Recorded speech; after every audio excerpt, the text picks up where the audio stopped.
Ngayon naman mga boss ay aalamin natin na mas komprehensibo itong K-12 program ng Department of Education at pag-uusapan natin ang mga bahagi ng ating Watawat. Lahat ng yan dito lamang sa K-12 Kaalaman.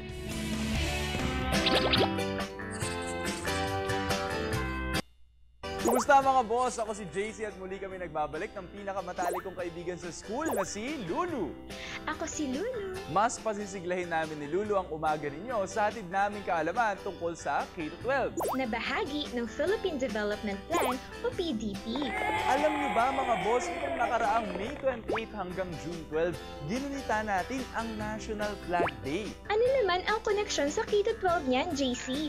Kasi Lulu, bahagi ng K-12 program ang subject na Araling Panlipunan. At ayon sa curriculum guide ng Kagawaran ng Edukasyon mula sa una hanggang ika-12 baitang, nakaangkla ang mga paksa ng Araling Panlipunan sa 7 tema at kabilang rito ang pagtuturo sa mga mag-aaral na maging makabansa. Ikaw, Lulu, paano mo ba naipapakita ang iyong pagkamakabansa? Kapag may flag ceremony, tumatayo ako ng matuwid, humaharap sa ating bandila at inaawit ang lupang hinirang habang aking kanang kamay sa kaliwang dibdib. Mahusay, Lulu! Ngayong araw, alamin natin ang kahalagahan ng ating pambansang Watawat.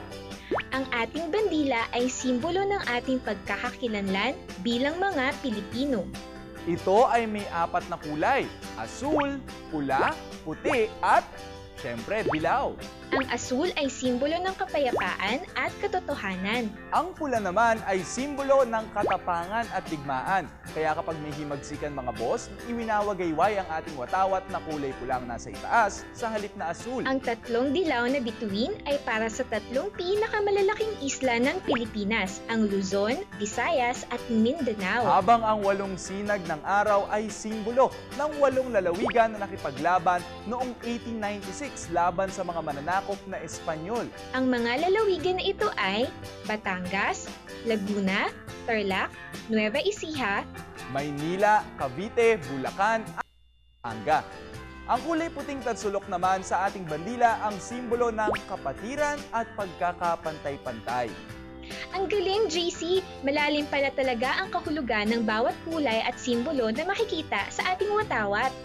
Tama ka, Lulu. Kaya naman dapat lang napahalagahan natin ang ating pambansang Watawat at ipakita ang paggalang dito hindi lang tuwing National Flag Day o Independence Day, kundi sa lahat ng pagkakataon. Malaki ang gagampanan ng subject na Araling Panlipunan sa pagtuturo sa K-12 students kung paano maipapakita ang nasyonalismo o pagiging makabansa. Samantala, para balikan ang aming past episodes, bisitahin lang ang aming YouTube channel. Ako si Lulu. At ako naman si JC Tejano para sa K-12 Kaalaman. Paalam!